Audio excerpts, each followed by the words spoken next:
bilang ada perasaan was-was, cemas, kayak gitu-gitu. Ketika orang mengalami insecurity itu banyak banget. Halo semuanya, kembali lagi bersama aku Feve di Donuts Diary of Universitas Pelita Harapan Students. Nah teman-teman, hari ini kita bakal membahas suatu topik yang sudah sering banget jadi bahan perbincangan oleh remaja pada masa kini. Nah topiknya adalah insecurity. Nah buat teman-teman pasti udah nggak asing lagi ya sama insecurity ini. Nah buat tahu tentang insecurity lebih lanjut, aku juga kedatangan dua orang tamu nih. Yang pertama ada Miss Amelia dan yang kedua ada Aurelia. Nah, aku mau minta mereka untuk perkenalin diri dulu kali ya. Nah, pertama-tama dari Miss Amel dulu, boleh perkenalin diri? Oke, thank you Felicia. Halo semua, nama saya Jessica Amelia Anna. Cuma untuk di lingkup UPH, saya dikenal sebagai Miss Amel.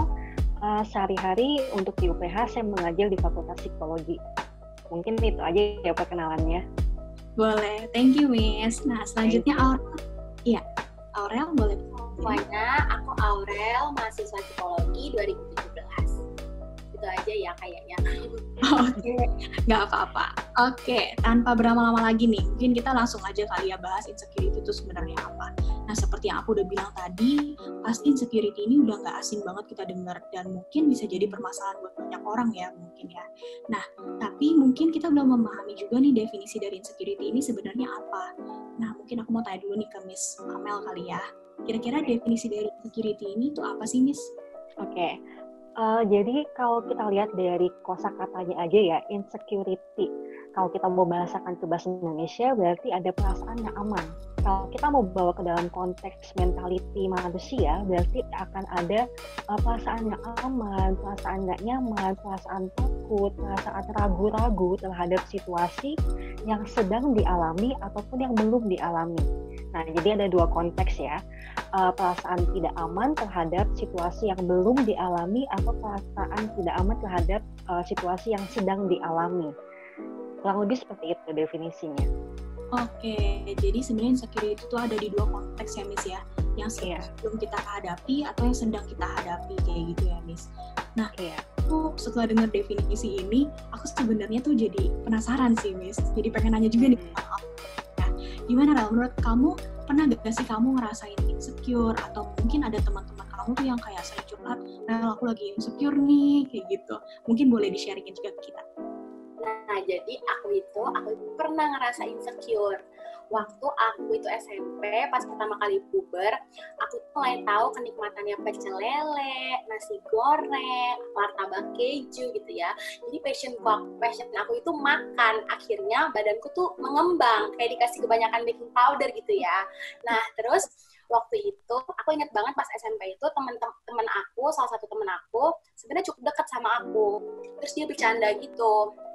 Dia bilang aku kayak paus. Terus abisnya gara-gara itu aku jadi kayak, oh iya ya, aku kayak paus gitu, besar kayak gitu-gitu. Nah dari situ aku mulai menarik diri kayak gitu-gitu, jadi ngerasa nggak percaya diri, ngerasa jelek, kayaknya aku ngapain aja dan kayak gimana aja aku tetap jelek kayak gitu.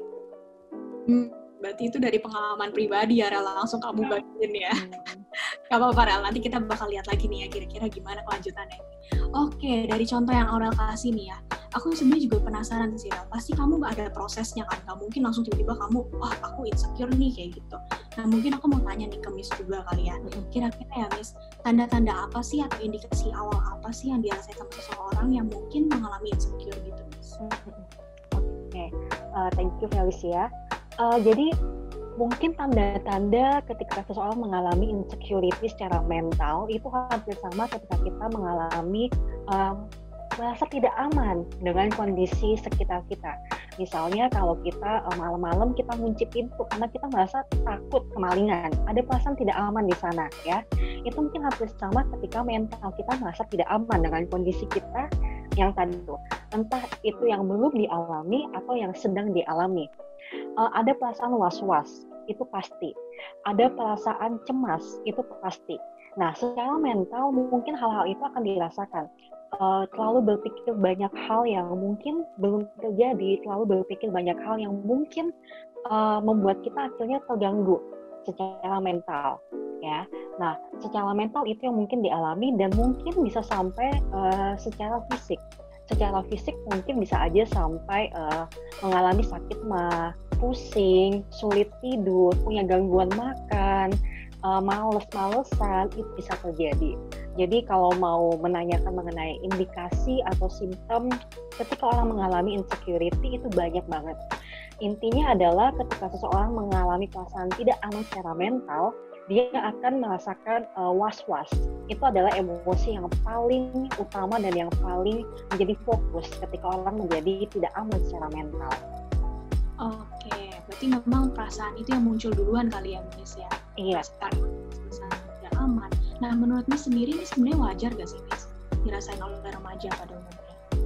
Oke, nah kalau tadi kita lihat di kasusnya Aurel, ketika dia remaja, kemudian suka makan, badannya mulai semakin membesar begitu ya. Nah, kalau ditanya wajar apa enggak, ya wajar. Coba kita lihat perasaan tidak aman kita ketika malam-malam takut kemalingan rumah kita. Apakah itu wajar atau tidak? Pasti wajar ya. Nah, insecurity itu adalah sesuatu emosi yang memang wajar kita alami ketika ada sesuatu perubahan. Justru insecurity ini seperti memberikan kita alarm bahwa ada sesuatu yang berbahaya, ada sesuatu yang nggak beres, ada sesuatu yang harus diperbaiki secepat mungkin. Nah, cuman terkadang insecurity yang positif ini tidak bisa tersampaikan atau tidak bisa menjadi sesuatu yang positif lagi ketika orang itu terlalu mengembangkan emosi-emosi negatifnya terkait insecurity. Tadi bahwa poin utamanya adalah ada was-was, ada cemas, ada proses berpikir yang berlebihan. Ketika itu terus-menerus dikembangkan, itu yang terus-menerus menjadi fokus bagi individu, maka dia sudah tidak bisa lagi melihat positifnya, dia sudah tidak mampu lagi untuk memikirkan apa yang harus dilakukan selanjutnya. Dia terkukung dengan ketakutannya, begitu kurang lebih. Oke, jadi dari perasaan itu mungkin dia jadi overthinking gitu kali ya, Miss, bisa dibilang ya? Iya. Oke, nah setelah aku mendengar penjelasan dari Miss nih, berarti bisa disimpulkan sebenarnya itu ada rasa cemas yang berlebih juga, rasa takut yang berlebih juga dari seseorang yang mengalami insecure ya, Miss ya? Iya. Nah, oke. Jadi kira-kira nih, Miss, setelah tadi aku juga dengar ada sedikit kata positif, insecure positif, negatif, segala macam. Mungkin lebih baik kalau kita jelasin dampaknya juga kali ya, Miss, sama Aurel juga kali ya. Nah, mungkin tapi sebelum ke dampaknya benar-benar poin-poin 1, 2, 3-nya, mungkin Aurel bisa sharing dulu kali, Rel. Kira-kira contoh nyata dampak yang kamu lihat tuh saat seseorang ngalamin insecure tuh gimana? Nah, aku setuju banget sih kalau yang tadi Miss bilang ada perasaan was-was, cemas, kayak gitu-gitu. Karena aku juga ngerasain itu. Akhirnya rasa was-was, rasa cemas itu yang buat aku akhirnya menarik diri gitu dari teman-teman aku dan lingkungan aku. Aku mulai nggak pede, mulai ngerasa kesepian, mulai ngerasa kok aku sendirian, depres gitu loh. Padahal aku cukup yakin aku tuh sebenarnya bukan anak yang gak punya temen gitu. Aku punya temen, tapi ngerasa kayak kok kayaknya mereka gak suka sama aku kayak gitu-gitu loh. Jadi emosi negatifnya itu muncul kayak gitu. Terus juga akhirnya itu membatasi aku untuk eksplor banyak hal karena aku ngerasa aku tuh kurang kayak gitu-gitu. Muncul pikiran-pikiran negatif itu sih yang kayak tadi Miss Kamil bilang. Oke. Tapi ada gak sih, Rel, dampak positif yang mungkin kamu rasain juga saat kamu ngerasain insecure?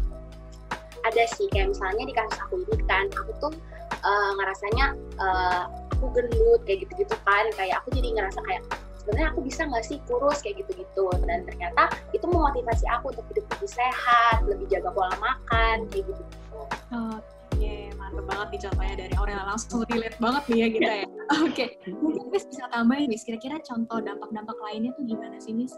Mungkin ada yang pernah konsul ke Miss juga atau sharing ke Miss juga. Oke, jadi saya mau melanjutkan dulu yang Aurel ya. Jadi memang betul poinnya adalah insecurity itu bisa menjadi semacam motor untuk melakukan hal yang positif, untuk memperbaiki sinyal yang negatif tadi itu, atau malah bisa semakin memperburuk keadaan seseorang.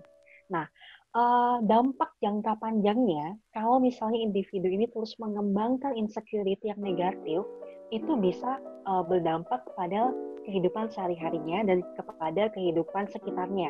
Yang pertama, tadi Aurel sempat mengatakan bahwa ketika dia mengalami insecurity, dia lebih cenderung menarik diri. Ada perasaan malu, minder gitu ya. Nah, jangka panjangnya apa nih? Kalau orang terus-menerusan menarik diri, malu-malu, minder, tidak percaya sama kemampuan dirinya, bisa aja satu, hubungan interpersonalnya, hubungan dengan orang di sekitarnya itu menjadi terganggu.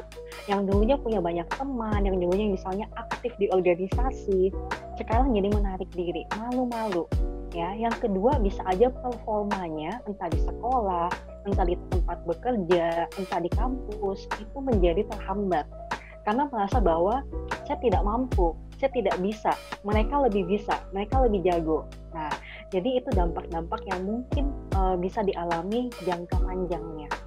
Dan tentunya ketika seseorang itu akhirnya mengalami perubahan secara sosial, secara pekerjaan, secara prestasi, tentunya akan balik lagi, akan muncul gangguan-gangguan psikologis yang menyertai, misalnya semakin cemas, semakin depresi, semakin tertekan, ya, itu bisa menjadi sebuah lingkaran setan sebetulnya. Kalau kita terus mengembangkan potensi insekuritas yang negatif. Oke, berarti sebenarnya semua itu berkaitan ya, Miss, dari yang rasa doang, yang dari mental, lama-lama bisa ke fisik, ke keseharian mereka, ke lingkungan sosial mereka. Jadi itu benar-benar banyak banget faktor yang tergabung ya, Miss, dari dampak-dampak ini. Oke, mungkin Miss kalau misalnya itu tadi kan lebih ke dampak negatif ya, Miss. Kalau misalnya dampak positifnya ada nggak, Miss? Oke. Seperti yang tadi sudah kita bahas dan juga tadi Aurel akhirnya sempat menceritakan pengalamannya begitu ya. Insecurity ini karena tadi itu sebagai alarm bahwa ada yang tidak beres, ada yang salah, ada yang perlu diperbaiki, maka tentu untuk sebagian orang ini akan menjadi sebuah penggerak untuk mengambil sikap, untuk mengambil langkah, untuk memikirkan aku mau ngapain ya. Misalnya kalau kita di tempat kuliah, di kelas dapat nilai C. Bagi sebagian orang mungkin mendapatkan nilai C akan langsung membuat dia down. Males, emang aku nggak bisa. Nah, ini insekuritas yang karena negatif. Tapi kalau yang ke positif, mungkin nilai C itu akan dijadikan motivasi untuk kembali bangkit, belajar, cari tahu, saya harus ngapain ya supaya dapat nilai A. Atau mungkin pelan-pelan ke B dulu nih. Gitu. Nah, untuk insecurity juga punya dampak yang positif. Ketika seseorang mengalami perasaan tidak nyaman, perasaan tidak aman, perasaan was-was terhadap dirinya, dia akan mulai memikirkan cara apa yang harus saya lakukan dengan perubahan atau dengan situasi yang sedang dialami atau yang belum dialami. Misalnya merasa insecurity karena diminta untuk presentasi di kelas, ya.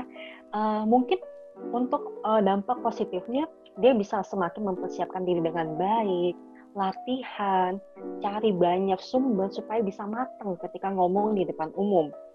Jadi seperti itu. Jadi untuk dampak positifnya adalah orang tersebut bisa bergerak maju lebih ke arah yang positif. Wah, jadi tadi udah dilihat ya, Miss, kalau misalnya dampak itu biasanya kita bisa rasain dari sisi negatif dan juga positif. Jadi sebenarnya insecurity itu nggak cuma bawa dampak negatif, tapi ternyata juga punya dampak positif sebagai motivasi itu sendiri. Nah, dari beberapa hari lalu ini, BEM UPH juga udah sempat buka kesempatan nih, Miss, sama Aurel buat nanyain ke teman-teman yang sebenarnya mungkin punya pertanyaan tentang insecurity ini sendiri. Nah, kami udah sempat buka semacam question box di Instagram story kami, dan kami juga udah mendapatkan beberapa pertanyaan dari mereka. Nah, tanpa berlama-lama lagi, mungkin kita akan bahas satu persatu aja kali ya, Miss, dari pertanyaan yang telah terkirim. Oke, jadi pertanyaan pertama ini diberikan oleh @reindeerdiary. Katanya pertanyaannya, kenapa insecure mudah datang tapi sulit hilang? Nah, menurut Miss atau Aurel, dan Aurel juga maksudnya, kira-kira hal ini kenapa sih? Mungkin bisa dijawab oleh Miss dulu. Oke, saya dulu ya. Oke, memang insecurity itu gampang datang tapi sulit hilang ya. Jadi begini, kita merasa tidak aman, kita merasa tidak nyaman, itu banyak faktor yang mempengaruhi. Salah satu faktor yang utama dan yang paling banyak dialami oleh kita adalah karena ada faktor pengalaman. Misalnya kita insecure untuk berbicara di depan umum. Ya, kenapa? Mungkin aja dia punya pengalaman dulu ketika dia ngomong di depan umum, teman-temannya ketawain dia, teman-temannya ngejek dia, ya. Jadi memang kenapa mudah datang? Karena banyak hal yang sangat-sangat dekat dengan kita yang bisa menunjang secara level kognitif, secara level pengetahuan itu tersimpan, ya. Jadi banyak sekali hal-hal yang bisa membuat akhirnya orang itu mempercayai bahwa saya tidak mampu, saya tidak bisa. Datangnya dari mana? Dari orang di sekitarnya, dari pengalaman di sekitarnya, dari kejadian di sekitarnya. Jadi itu alasan mengapa datang. Karena memang cukup dekat dengan kita yang membuat kita tidak insecure. Ya, jangankan orang di sekitar, tetapi misalnya kita lagi beli sayur terus dibentak sama tukang sayur misalnya, kita lagi nego sayur, lagi menawar-nawar sayur tapi nggak diterima, mungkin itu bisa memicu munculnya insecurity dari dalam diri. Jadi memang kenapa mudah datang? Karena memang stimulusnya, kalau memang pemicunya itu sangat-sangat dekat dengan kita. Nah, lalu mengapa sulit? Biasanya insecurity ini adalah sesuatu yang tersimpan di dalam alam bawah sadar. Secara kognitif itu memang sudah sangat-sangat terbentuk. Jadi memang ketika individu dewasa itu mau mengubah proses berpikirnya, ini memang memerlukan waktu. Ya, misalnya anak-anak sejak kecil sudah ditanamkan bahwa kamu bodoh, kakak pintar, kamu itu belajar tapi kok suka main-main aja, ya. Lalu misalnya di sekolah dibullying, bisa dibayangkan sejak kecil dia sudah punya mindset bahwa aku memang bodoh, kakak saya lebih pintar. Dia bawa sampai dewasa. Nah, ketika dewasa untuk mengubah ini sudah memang agak sulit, butuh waktu. Sehingga memang itu gampang datang tapi sulit untuk bisa dihilangkan atau diubah. Gitu. Oke, thank you, Wis. Berarti lebih kepada pengalaman ya, Wis, buat mereka seperti itu. Oke, coba Rel, mungkin kamu juga ada contoh-contoh lainnya nih atau penjelasan lainnya nih. Kira-kira menurutmu kenapa sih insecure tuh gampang datang tapi susah banget buat hilang? Menurut aku juga sih mungkin karena kecenderungan manusia itu untuk sulit untuk merasa puas ya, kayak gampang banget ngerasa nggak puas, kayak sepanjang apapun CV kamu, secantik apapun, sepaling apapun kayak gitu tuh orang cepet banget ngerasa kayak tetap aja kurang ngerasa kurang dalam dirinya gitu. Terus juga menurut aku media-media itu nunjukin menarik itu ada standarnya, cantik itu ada standarnya, pinter itu ada standarnya, dan mungkin kita itu nggak sampai ekspektasi itu. Nah, apa yang ada sama kita itu nggak sesuai sama apa yang media bilang. Jadi akhirnya kita ngerasa, kok aku kurang kayak gitu. Terus kalau misalnya dilihat dari kayak sekarang ini ya, kayak kita lagi di rumah, kita kan lagi di rumah aja nih gitu kan. Kayak lebih banyak buka sosial media, Instagram lagi gitu kan. Kita melihat teman-teman kita tuh posting foto gitu ya. Mungkin mereka itu udah make up lama gitu ya, udah diedit gambarnya gitu-gitu. Pokoknya aku percaya kalau orang ngepost itu pasti versi terbaik dari dia kan yang dipost. Hari itu kita bandingin sama kita yang lagi pakai daster di rumah, lepek, belum mandi gitu ya. Jadi versi terbaik dia kita bandingin sama versi terjelek kita. Jadi nggak ketemu. Akhirnya kita ngerasa kok aku buruk gitu. Menurut aku itu juga sih yang bikin kita cepat ngerasa insecure gitu. Karena sangat dekat terpapar itu sama banyak sosial media, banyak media-media gitu. Oke, menarik banget nih. Berarti kalau misalnya bisa aku simpulin, kalau Miss tuh lebih ngejelasin bahwa sebenarnya insecurity itu dari pengalaman-pengalaman kita itu yang nge-build mungkin rasa takut, rasa segala macam, kayak ada trauma juga mungkin dari dalam diri kita. Tapi kalau misalnya Aurel tuh lebih kepada adanya ekspektasinya terlalu tinggi, sehingga kita makin insecure sama diri kita. Oke, ini makin menarik ya pembahasan kita ya. Kita lanjut aja kali ya mungkin ke pertanyaan kedua nih. Nah, pertanyaan kedua ini dari @AlbertOtto. Pertanyaannya gini, apakah insecurity sama dengan anxiety? Singkat tapi cukup berat ya sepertinya. Oke. Miss kali ya bisa jelasin kali ya. Oke. Ya. Jadi kalau mau dilihat tadi dari simptom-simptomnya, dari indikasi orang itu mengalami insecurity, itu hampir sama. Ketika orang mengalami gangguan kecemasan atau yang lebih dikenal dengan anxiety disorder. Ya, nah cuman bagaimana siklusnya, apakah itu sama atau tidak? Nah biasanya orang-orang yang memiliki dampak anxious terlalu tinggi dari dirinya itu cenderung memiliki insecurity yang tinggi juga. Jadi memang anxious dan insecurity itu hampir-hampir mirip tetapi beda ya. Orang-orang yang anxious itu adalah orang-orang yang betul-betul terlalu overthinking, selalu memikirkan apakah besok lusa akan terjadi hal-hal yang tidak diinginkan atau tidak, apakah yang sudah saya siapkan baik atau tidak ya. Anxious itu pada dasarnya adalah mengkhawatirkan hal-hal yang belum terjadi ya, tetapi kalau insecurity itu bisa saja terjadi pada hal yang saat ini sedang terjadi gitu. Oke, thank you Miss buat penjelasannya. Berarti sebenarnya insecurity sama anxiety itu berjalan seiringan gitu ya Miss. Jadi dengan tingginya insecurity berarti orang itu juga mungkin bisa ngerasa anxious dan itu yang membawa mereka ke perasaan anxiety itu sendiri. Nah, jadi sebenarnya kita bisa lihat ya bahwa dua hal ini sebenarnya berbeda tapi mungkin berkesinambungan seperti itu. Nah, mungkin ini pertanyaan terakhir nih yang teman-teman sempat sampaikan. Ini dari dua orang sebenarnya, tapi pertanyaan itu mirip-mirip. Jadi aku jadiin satu aja ya. Jadi last question ini dari @sasania dan @giovanni Kevin. Kata mereka, pertanyaannya kayak gini. Gimana cara mengatasi insecurity dengan jenis-jenis kepribadian yang berbeda? Misalnya ada yang introvert, extrovert, atau ambivert. Nah, kalau menurut Miss sama Aurel, gimana solusi ini dapat kita berikan kepada mereka? Solusi yang dapat diberikan kepada mereka. Mungkin boleh dari Aurel dulu. Oke. Nah, kalau nanti Miss Amel kan pasti jelasin term-term psikologinya ya. Kalau aku sih, aku juga sekarang tuh belajar kok untuk menstimulus diri aku sendiri, ingetin diri aku sendiri, self-talk ke diri aku sendiri kalau aku itu enough gitu, aku itu cukup, aku tuh nggak pernah bisa jadi orang lain, aku cuma bisa jadi versi terbaik dari diri aku gitu. Nah terus ini mungkin juga buat teman-teman yang mungkin merasakan insecure yang sama kayak aku, yang mirip-mirip gitu ya, sama misalnya sama postur tubuh sendiri gitu-gitu. Aku tuh pernah baca satu buku, terus di buku itu tuh dia bilang coba kita tuh ngaca gitu ya, terus ngaca kita lihat semua fitur di tubuh kita, pokoknya semuanya kita perhatiin dengan baik, keluhannya semua kita perhatiin tubuh kita dengan baik gitu ya. Terus kita mulai lihat sebenarnya apa sih yang membuat kita itu nggak nyaman gitu. Misalnya ya kalau aku nih, aku nggak nyaman tubuh aku gemuk gitu. Pertanyaan pertama aku tanya, aku nyaman nggak? Aku nyaman nggak punya tubuh gemuk gitu.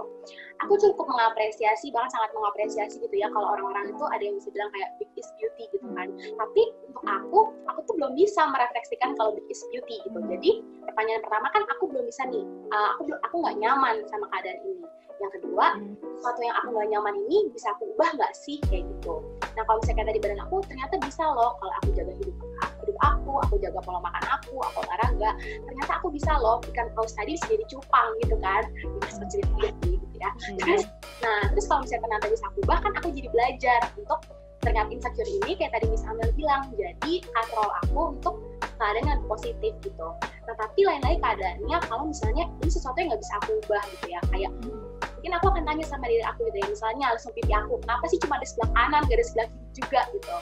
Misalnya aku nggak nyaman nih, pertanyaan pertama aku nggak nyaman sama ini, terus pertanyaan kedua ini bisa nggak sih aku ubah gitu, misalnya ternyata nggak bisa aku ubah.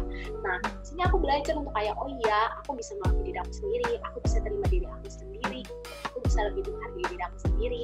Itu sih sebenarnya kalau dari aku.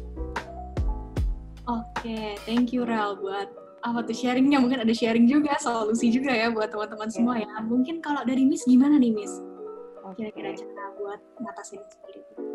Oke, kalau mau dibedakan secara kepribadian, sebetulnya untuk mengatasi insecurity itu silahkan kita menyesuaikan aja gitu ya. Maksudnya menyesuaikan dengan kita nyamannya seperti apa. Tapi yang saya mungkin bisa bagikan adalah poin-poin garis besarnya seperti apa untuk bisa mengatasi insecurity yang negatif menjadi sebuah insecurity yang positif tadi. Yang mendorong kita untuk bergerak maju, memikirkan hal-hal yang baik gitu ya. Nah, yang pertama adalah kita harus mengenal dulu nih emosi apa yang kita alami ya, apakah was-was, apakah kita takut, apakah kita malu, apakah kita kecewa. Nah banyak dari kita yang terkadang agak sulit nih untuk bisa mengidentifikasi emosi kita sampai akhirnya kita tidak mampu untuk memikirkan dan memutuskan aku ini kenapa, aku ini merasakan apa ya, aku ini ngerasa berpikir apa ya terhadap apa yang ku alami atau apa yang akan ku alami. Nah, pertanyaannya adalah bagaimana kita bisa mengendalikan insecurity kalau kita sendiri tidak paham sama kondisi kita. Makanya kita perlu untuk bisa merefleksikan, bisa mengenali emosi apa yang saya alami. Ya, cara mengenali emosi secara kepribadian, saya rasa tiap jenis kepribadian, entah itu introvert, extrovert, akan punya caranya beda-beda, gitu ya. Mungkin kalau introvert lebih merenungkan diri sendiri, atau mungkin kalau yang extrovert lebih banyak bercerita, lebih bersharing dengan orang di sekitar. Begitu. Nah, setelah kita mengenali emosi kita, misalnya, dan aku kayaknya agak naik ya semenjak COVID ini, aku agak malu nih kalau misalnya mau masuk ke UPH lagi, terus nanti teman-teman lihat aku agak gemuk gitu ya. Berarti ada perasaan apa? Malu. Ya, ada perasaan malu. Setelah kita tahu ada perasaan malu, kita harus bisa merangkul. Kita bisa menerima perasaan malu itu, bahwa iya saya malu kalau badan saya tambah naik gitu ya, saya malu kalau misalnya teman-teman melihat saya tambah gendut gitu. Nah, setelah kita berusaha untuk bisa merangkul, bisa menerima, baru kita bisa berdamai. Langkah utama untuk bisa mengubah insecurity negatif menjadi positif adalah kita harus berdamai dengan perasaan-perasaan negatif tadi itu, perasaan malu, kecewa, dan sebagainya. Lalu yang kedua, entah itu introvert, entah itu extrovert, kita harus bisa punya support system untuk bisa membantu kita memikirkan dan mengambil langkah, untuk bisa berani mengambil langkah ke arah yang positif. Jadi support system itu sangat penting. Jangan disangka bahwa orang-orang introvert yang katanya suka sendiri begitu ya kan, mindset secara awam adalah introvert sukanya di kamar sendirian gitu. Enggak juga. Mungkin secara kuantitas akan beda. Mungkin kalau extrovert satu geng, satu gondolan gitu ya, teman-teman yang bisa support system. Kalau introvert mungkin cuma 1-2 orang, nggak apa-apa. Yang penting finding a support system itu sangat penting untuk bisa kembali meningkatkan perasaan positif kita. Supaya yang tadi kita malu-malu, kita bisa lebih percaya diri. Yang tadi kita tidak yakin terhadap diri, kita bisa lebih percaya bahwa aku bisa. Oke, thank you, Miss. Jadi mungkin kalau misalnya boleh aku simpulin dari Aurel dan Miss, sebenarnya kunci utama itu kita harus mengenali diri kita sendiri ya. Jadi mungkin kita bisa mengenali dulu emosi apa sih yang ada dalam diri kita sendiri, bagaimana caranya kita bisa rangkul semua emosi itu, memproses emosi itu, supaya kita bisa berdamai dengan emosi-emosi yang ada di dalam diri kita sendiri. Dan tadi Miss juga sempat bilang kalau misalnya kita butuh support system, karena apapun jenis kepribadian kita, mau introvert, extrovert, kita juga butuh orang-orang yang bisa mensupport kita, mendukung kita, biar kita bisa merasa lebih baik dan tidak insecure lagi. Nah, tadi udah banyak banget nih sharing-sharing kita hari ini, dan seru banget kalau kita lanjutin, bisa lama banget pastinya ini ngobrolnya. Jadi mungkin buat pembahasan tentang insecurity kita sampai di sini dulu kali ya, misal Aurel. Nah, thank you banget buat Miss dan Aurel sudah bersedia buat jadi tamu di topik yang ketiga ini. Semoga harapannya teman-teman yang dengar juga bisa dapat sesuatu dari sharing yang kita bagi. Oke, jadi mungkin itu aja episode ketiga dari Donuts dari Universitas Pelita Harapan Students. Aku Pepe, aku pamit. Terima kasih semuanya.